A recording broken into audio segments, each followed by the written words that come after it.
Welcome to P news. ముందుగా headlines చూద్దాం. కడప జిల్లాలో చంద్రబాబు ప్రజాగలం యాత్ర. ప్రొద్దుటూరులోని పుట్టపర్తి సర్కిల్లో భారీ సభ. ఈసారి జగన్ ఇంటికి పోవడం ఖాయమన్న చంద్రబాబు. జగన్ కు ప్రాజెక్టుల గురించి ఏమీ తెలియదని విమర్శలు.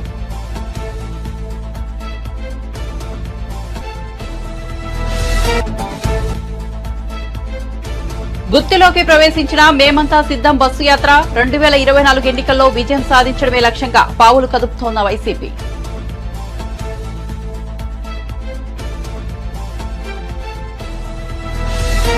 రేవంత్ రెడ్డి పీసీసీ చీఫ్ గా ఉన్నప్పటి నుంచే ఫోన్ ట్యాపింగ్ అన్న షబ్బీర్ అలీ. భార్యాభర్తల ఫోన్లు కూడా ట్యాప్ చేశారనే ఆరోపణ. తన ఫోన్ 5 ఏళ్ల పాటు ట్యాపింగ్ లో ఉందని వ్యాఖ్య. కేసీఆర్ తన సన్నిహితుల ఫోన్లను కూడా ట్యాప్ చేశారని మండిపాటు. విజయవాడలో కాంగ్రెస్ పార్టీ సమావేశం. ఏపీలో కాంగ్రెస్ పార్టీ 9 గ్యారంటీలను ఆవిష్కరించిన షర్మిల.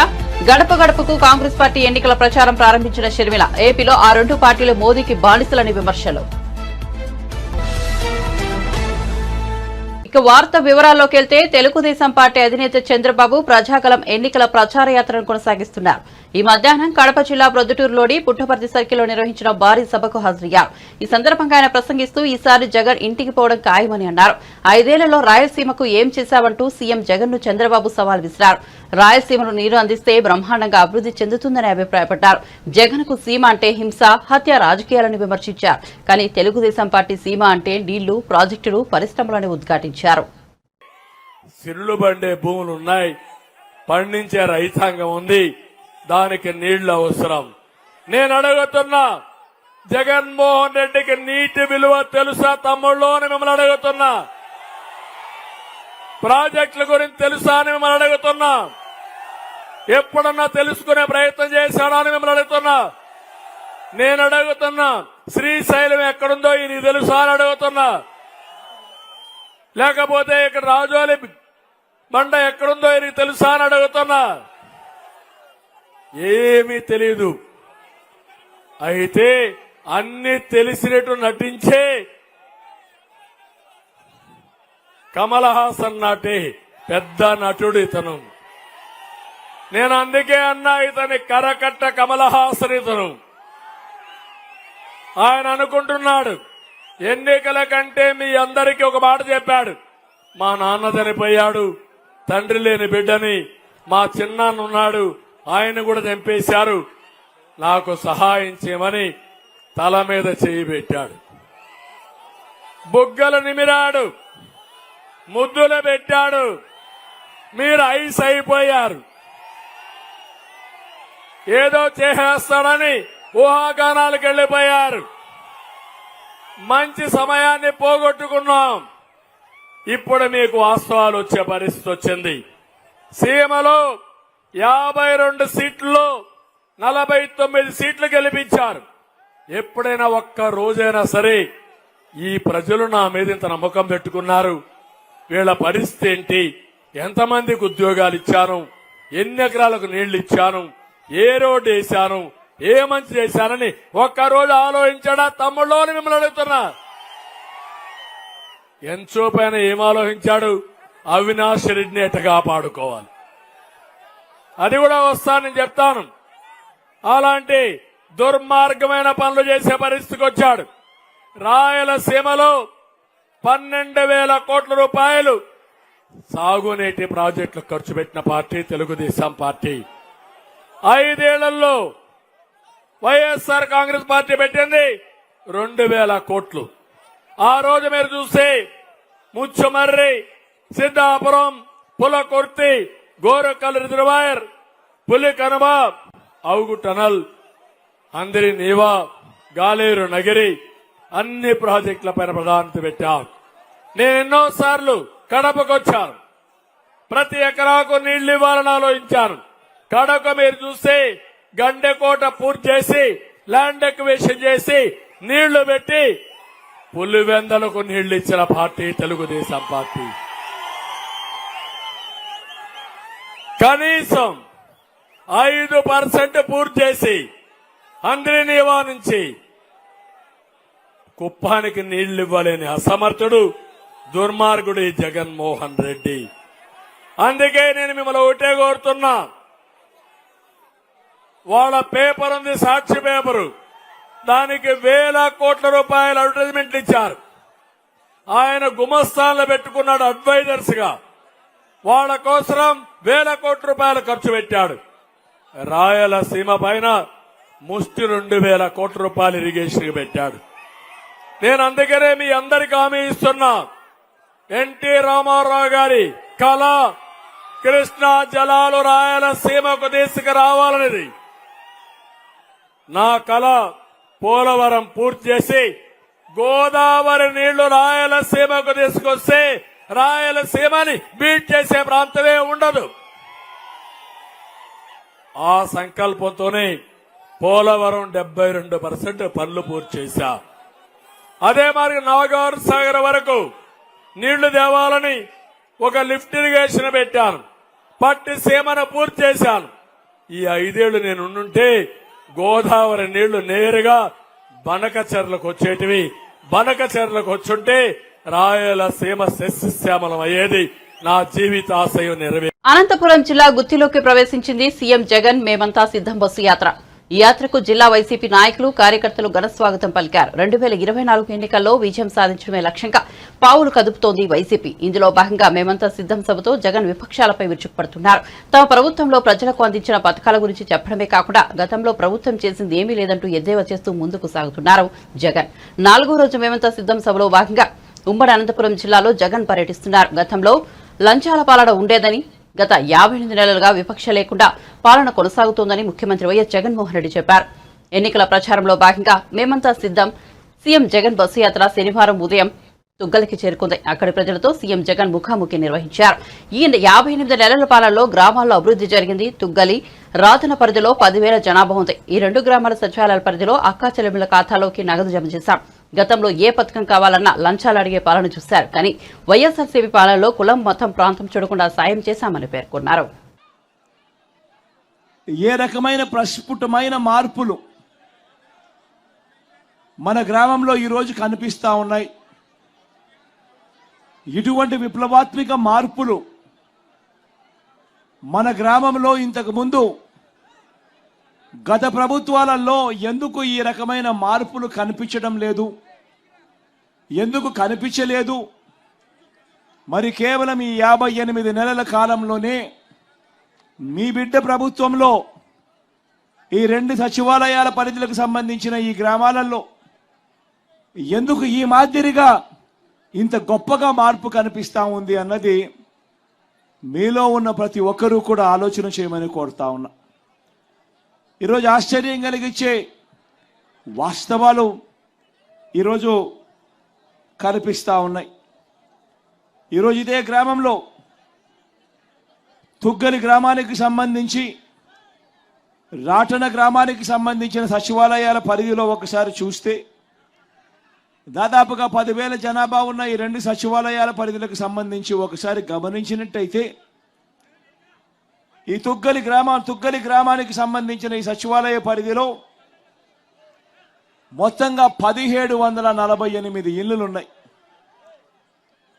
ఈ మొత్తంగా 1748 ఇళ్లులున్న ఈ సచివాలయ పరిధిలో ఏకంగా మీ బిడ్డ పాలనలో నేరుగా మీ బిడ్డ బటన్ నొక్కడం, నేరుగా నా అక్క చెల్లెమ్మల కుటుంబాల ఖాతాల్లోకి నేరుగా డబ్బులు వెళ్ళిపోవడం.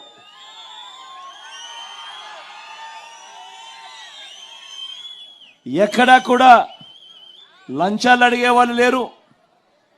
ఎక్కడా కూడా వివక్షకు చోటు లేకుండా, కులం చూడకుండా, మతం చూడకుండా, ప్రాంతం చూడకుండా, రాజకీయ పార్టీ ఏది అని కూడా చూడకుండా, చివరకు మనకు ఓటు వేసి, మనకు గత ఎన్నికల్లో ఓటు వేయని వారైనా కూడా పర్వాలేదు, వాళ్ళకైనా కూడా అర్హత ఉంటే వాళ్ళు కూడా ఖచ్చితంగా దొరకాలి, ఖచ్చితంగా జరగాలి అని మంచి చేసిన ప్రభుత్వం మన ప్రభుత్వం, మీ బిడ్డ ప్రభుత్వం.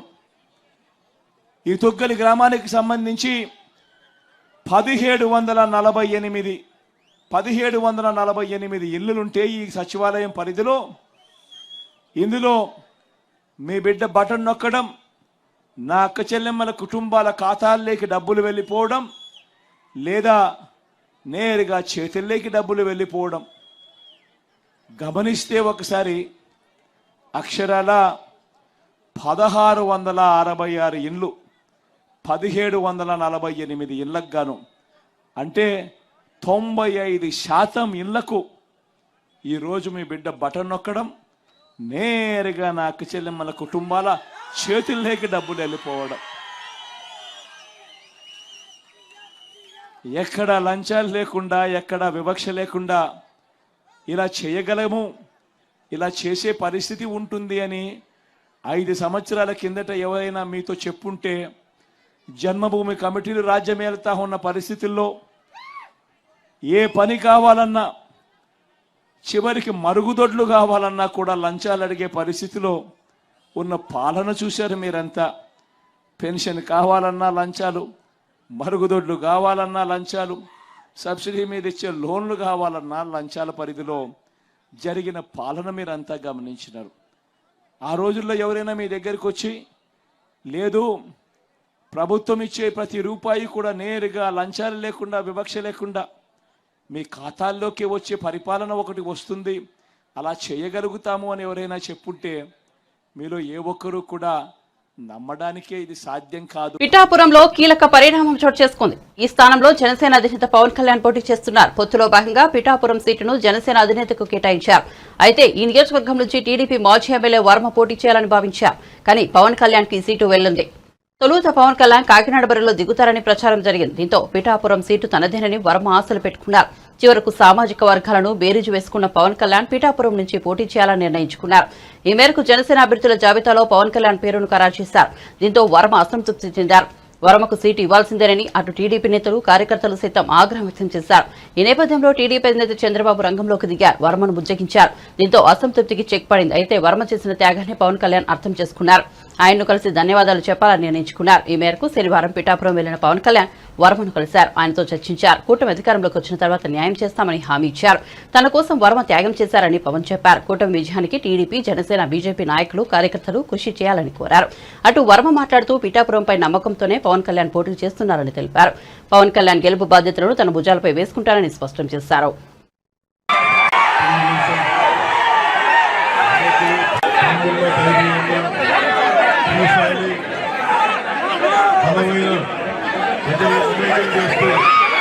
శ్రీ వరద గారికి మనస్ఫూర్తిగా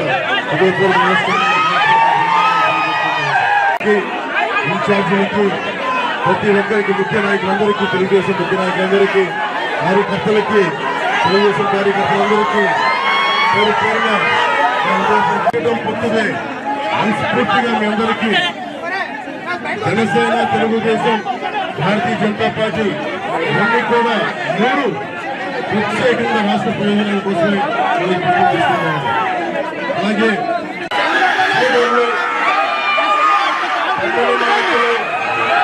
వర్మ గారు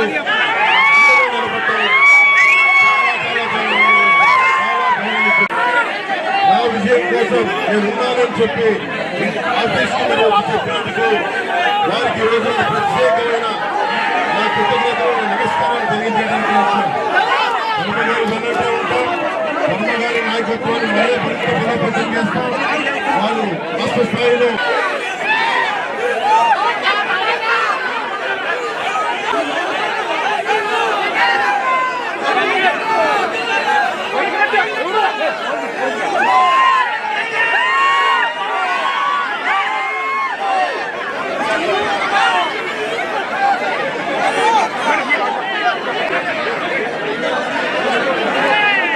ముఖ్యమంత్రి రేవంత్ రెడ్డి పీసీసీ అధ్యక్షుడిగా ఉన్నప్పటి నుంచే ఫోన్ ట్యాపింగ్ జరుగుతోందని కాంగ్రెస్ పార్టీ సీనియర్ నేత షబ్బీర్ అలీ అన్నారు. ప్రభాకర్ రావు రిటైర్ అయ్యాక ఆయన్ను పావుగా వాడుకుని ఫోన్ ట్యాపింగ్ చేశారని బీఆర్ఎస్ ప్రభుత్వంపై మండిపడ్డారు.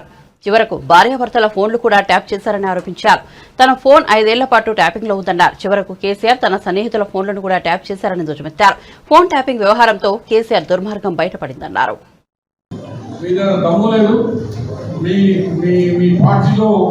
దమ్ము లేదు కాబట్టి అందరు మా దగ్గరనే తొడలు కొట్టుకున్నారు. ఇవాళ ఏడుస్తున్నారు, మాతోనే పోతారు. బిడ్డ దేవుడు బతికి ఉన్నప్పుడు చూపించేస్తాడు, ఈ భూమి మీదనే చూపిస్తాడు.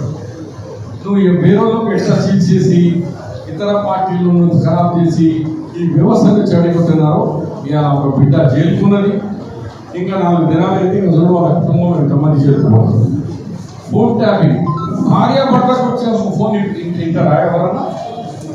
భార్యాభర్తలు మాట్లాడింది కూడా ట్యాపింగ్ చేశారు, అది కూడా వాళ్ళ కుటుంబ వ్యక్తులు కూడా చేసింది. నా పేర్లు వస్తే వెళ్ళగా మీకు రాబోతున్నాయి. ప్రైవేట్ టాక్స్ చాలా పెద్ద నేరం ఉండేది. వాడు రాధాకృష్ణ అనేటువంటి పోయి ఏం దాదాగిరి నడిపించాడు. 9 సంవత్సరాలు వాడే. ఆ ప్రభాకర్ రావు అమెరికాకు పారిపోయాడు. డిఐజీ రిటైర్డ్ అయినాక 9 సంవత్సరాలు వారికి అదనపు బాధ్యతలు ఇచ్చినారు. అట్లా ఫోన్ ట్యాపింగ్, లిక్కర్ కేస్, ఇక భూ కబ్జాలు. వాడు కన్నారావు అనేటువంటి వాళ్ళ అన్న కొడుకు పారిపోయాడు సింగపూర్కు. సెటిల్మెంట్ వాడు ఇంకోటి కొత్తగా పారిపోయాడు. కాంగ్లా మొత్తం పారిపోతారు చూడండి మీరు. ఇప్పటికి 3 నెలల లోపల ఇంకా మనం ఏం చేయలేదు. ఇప్పటికే సగం మంది ఖాళీ అయిపోతున్నారు. అందు గురించి ఇవాళ మేమనేది ఏమంటే, న్యాయం అని దేవుడు చూస్తాడు. అన్యాయం చేస్తే తెలంగాణ పేరు మీద దోసుకున్నాడు. విజయవాడలో కాంగ్రెస్ నేతల సమావేశానికి ఏపీపీసీసీ చీఫ్ వైఎస్ షర్మిల హాజరయ్యారు. గడప గడపకు కాంగ్రెస్ పార్టీ పేరిట కాంగ్రెస్ ఎన్నికల ప్రచారాన్ని ప్రారంభించారు. ఏపీలో వైసీపీ, టీడీపీ పార్టీల మోసాలను కాంగ్రెస్ శ్రేణులు ఇంటింటికి తిరిగి ప్రతి ఒక్కరిని వివరించాలని పిలుపునిచ్చారు. ఈ సందర్భంగా 9 గ్యారంటీలను ప్రకటించారు. ఇలా ఐటీని గాని, సిబిఐని గాని, ఈడీని గాని వాడుకొని కాంగ్రెస్ పార్టీకి మేలు చేసే ఏ విషయంలోనైనా కాంగ్రెస్ పార్టీకి మేలు జరగకూడదు, కాంగ్రెస్ పార్టీ ఒక్క రకంగా కూడా లాభపడకూడదు అన్న ఎజెండానే పెట్టుకొని బీజేపీ పార్టీ పనిచేస్తున్నట్టు కనిపిస్తుంది. దీన్ని కాంగ్రెస్ పార్టీ తీవ్రంగా ఖండిస్తుంది. ఐటీ అఫీషియల్స్ అయినా, ఐఆర్ఎస్ ఆఫీసర్స్ అయినా గుర్తుపెట్టుకోవాలి, మీరందరూ వాగ్దానం చేశారు, మీరు దేశ ప్రజల కోసం ఉన్నారు, బీజేపీ పార్టీకి మీరు తొత్తులు కాదు. ఈరోజు దేశంలో ఉన్న అన్ని ఇన్స్టిట్యూషన్స్ని భ్రష్టు పట్టిస్తుంది బీజేపీ పార్టీ. ఒక సిబిఐ అయినా, ఒక ఈడీ అయినా, ఒక ఐటీ అయినా, ఇలాంటి ఏవి తీసుకున్నా కూడా బీజేపీ పార్టీ చేతుల్లో కీలు బొమ్మలుగా మారారు.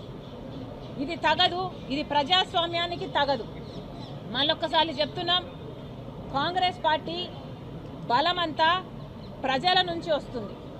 ఈరోజు ప్రజలలో కాంగ్రెస్ పార్టీ అంటే ఒక ఆశ, ఈరోజు ప్రజలలో కాంగ్రెస్ పార్టీ అంటే ఒక నమ్మకం. దాంట్లో నుంచే పుడుతుంది కాంగ్రెస్ పార్టీ బలం. మళ్ళీ చెప్తున్నాం బీజేపీ పార్టీకి, మీరు కాంగ్రెస్ పార్టీని బెదిరించలేరు. కాంగ్రెస్ పార్టీ అధికారంలోకి రావడం ఖాయం, బీజేపీ పార్టీ ఓడిపోవడం ఖాయం. ఇండియా బ్లాక్ అధికారంలోకి వస్తుంది కాబట్టే బీజేపీకి ఇంత భయం పుట్టుకుంది. లేకపోతే ఆఖరికి చంద్రబాబు గారితో ఎందుకు పొత్తు పెట్టుకుంటారు బీజేపీ పార్టీ? బీజేపీ పార్టీ సమాధానం చెప్పాలి, చంద్రబాబు గారు కూడా సమాధానం చెప్పాలి. చంద్రబాబు గారు అసలు మన రాష్ట్రానికి ఒక్క మేలు కూడా బీజేపీ పార్టీ చేయకపోయినా ఎందుకు పొత్తు పెట్టుకున్నారో రాష్ట్ర ప్రజలకు ఇంకా చెప్పనే లేదు చంద్రబాబు గారు.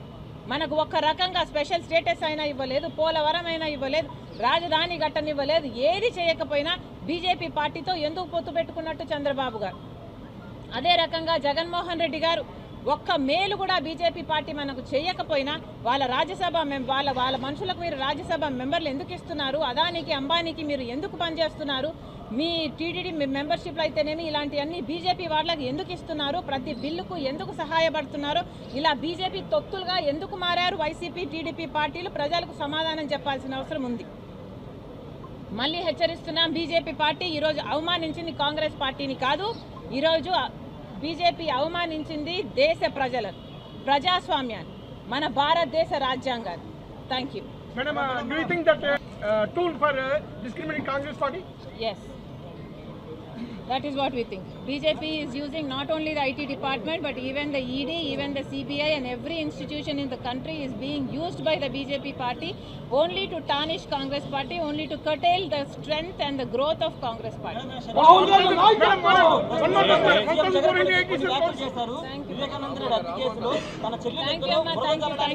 Thank you.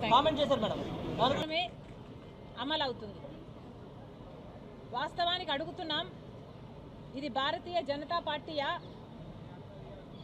లేకపోతే భయంకరంగా బెదిరిస్తున్న జనకంటక పార్టీయా? అసలు ఏమిటి మీ ఉద్దేశం? బీజేపీ పార్టీకి ఎలక్టోరల్ బాండ్స్ ద్వారా 7,000 కోట్ల రూపాయలు వస్తే తప్పు లేదు.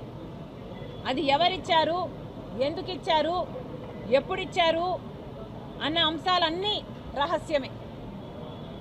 బీజేపీ పార్టీ ఇన్ని రహస్యాలు దాచిపెట్టినా పర్వాలేదు, కానీ కాంగ్రెస్ పార్టీకి మాత్రం ఏ రకంగా బలం చేకూరకూడదు అన్నదే బీజేపీ పార్టీ లక్ష్యంలా కనిపిస్తుంది. కాంగ్రెస్ పార్టీ బలపడకూడదు, కాంగ్రెస్ పార్టీ చేతిలో మా ప్రభుత్వాన్ని ఒక్కసారి టచ్ చేసి చూడు అంటూ మంత్రి పొన్నం ప్రభాకర్ బీజేపీ శాసనసభాపక్ష నేత ఏలేటి మహేశ్వరరెడ్డిని హెచ్చరించారు. గాంధీభవన్లో శనివారం ఏర్పాటు చేసిన మీడియా సమావేశంలో మాట్లాడుతూ మూర్ఖులు ఒళ్లు దగ్గర పెట్టుకుని మాట్లాడాలన్నారు. మహేశ్వరరెడ్డి వ్యాఖ్యలు పాడిందే పాట అన్న సామెతలా ఉందని ఎద్దేవా చేశారు. ఆయనేమి జ్యోతిష్యం చదవలేదన్నారు. అంతకుముందు బీజేపీ ఎమ్మెల్యేలను టచ్ చేస్తే రేవంత్ రెడ్డి ప్రభుత్వం 48 గంటల్లో కూలిపోతుందని మహేశ్వరరెడ్డి అన్నారు. ఈ వ్యాఖ్యలకు మంత్రి కౌంటర్ ఇచ్చారు. కొత్తగా వీళ్ళ గానం షురువైంది రాని చూద్దాం. కాంగ్రెస్ టచ్ చేసి చూడమనండి. ప్రజలతో ఎన్నికబడ్డ ప్రజాపాలన, ఎన్నికై 100 రోజుల్లోనే అనేక కార్యక్రమాలు తీసుకొని పోతున్న ప్రభుత్వం.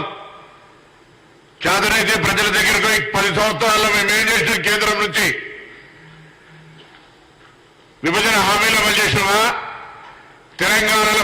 తెలంగాణ ఏర్పాటు మీద ప్రధానమంత్రి స్వయంగా తెలంగాణ ఏర్పాటు పట్ల అవహేళనగా మాట్లాడితే అది తప్పు అని చెప్పగలిగే ధైర్యం, మగతనం ఉందా?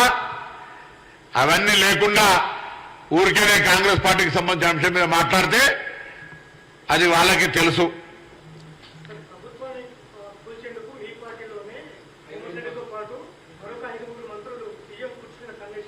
ఎట్లా తెలిసిందో జర ఇబ్బందిలో కదా.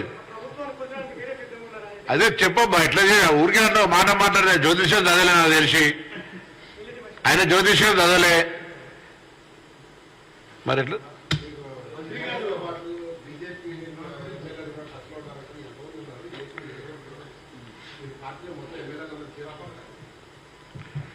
మళ్ళొక్కసారి సందర్భంగా నేను గౌరవ కేటీఆర్ని కోరుతా ఉన్నా, బలహీన వర్గాలకు సంబంధించి ఏదైనా మాట్లాడే ముందు మీ దగ్గర ఉన్నటువంటి పార్టీ పదవులల్లో బలహీన వర్గాలకు న్యాయం చేసి వేరే పార్టీ గురించి మాట్లాడమని ఇతో చెప్తాను. అందరూ నమస్కారం.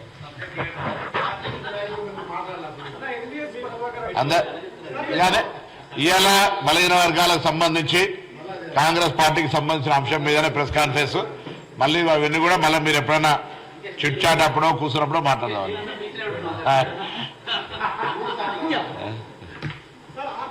దానం నాగేందర్పై స్పీకర్ చర్యలు తీసుకోకుంటే ఆయన భారతదేశ చరిత్రలో నిలిచిపోతారని బీఆర్ఎస్ హుజూరాబాద్ ఎమ్మెల్యే పాడి కౌశిక్ రెడ్డి అన్నారు. నాగేందర్ అసెంబ్లీ ఎన్నికల్లో బీఆర్ఎస్ నుంచి గెలిచి ఇప్పుడు లోక్సభ ఎన్నికల్లో కాంగ్రెస్ పార్టీ తరపున పోటీ చేస్తున్నారని, పార్టీ ఫిరాయింపులకు ఇంతకంటే నిదర్శనం ఏం కావాలని ప్రశ్నించారు.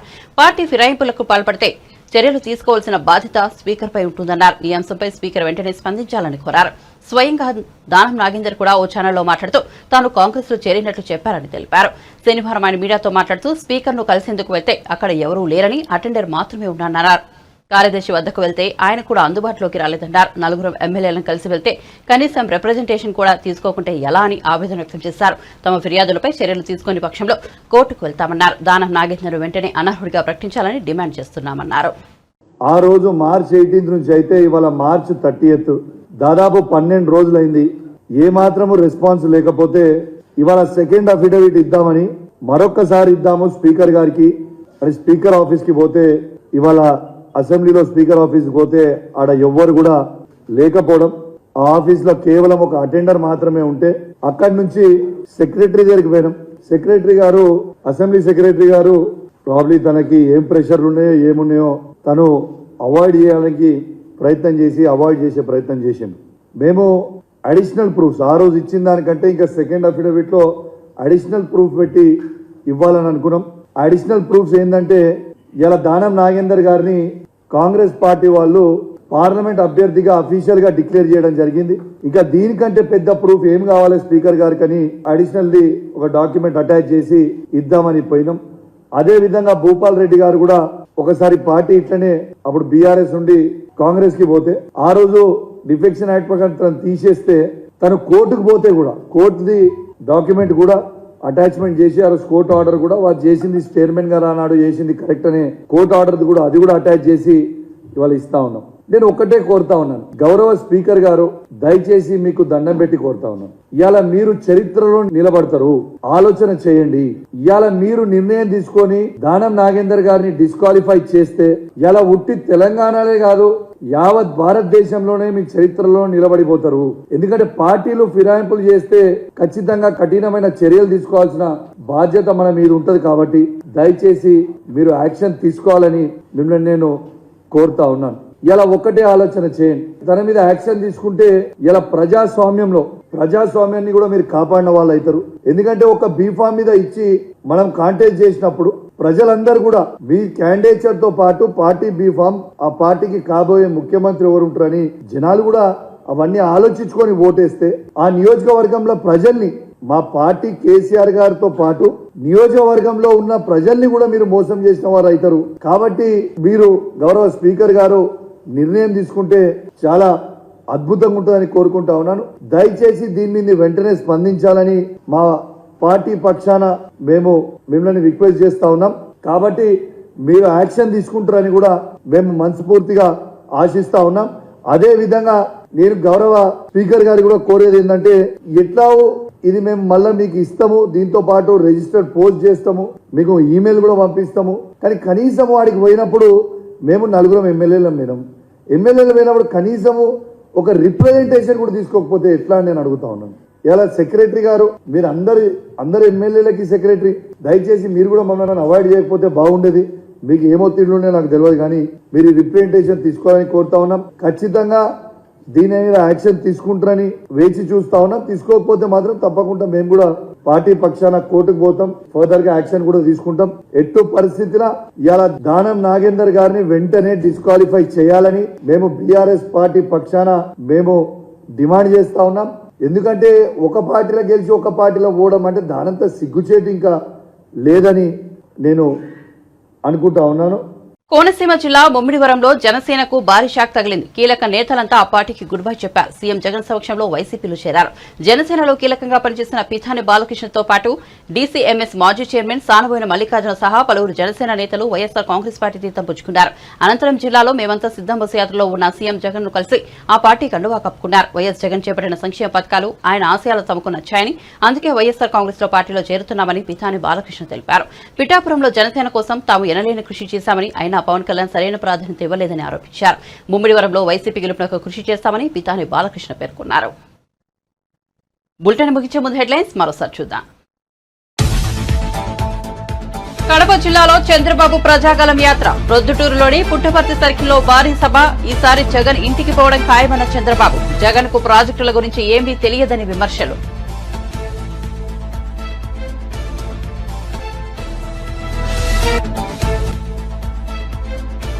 గుత్తిలోకి ప్రవేశించిన మేమంతా సిద్ధం బస్సు యాత్ర, 2024 ఎన్నికల్లో విజయం సాధించడమే లక్ష్యంగా పావులు కదుపుతోన్న వైసీపీ.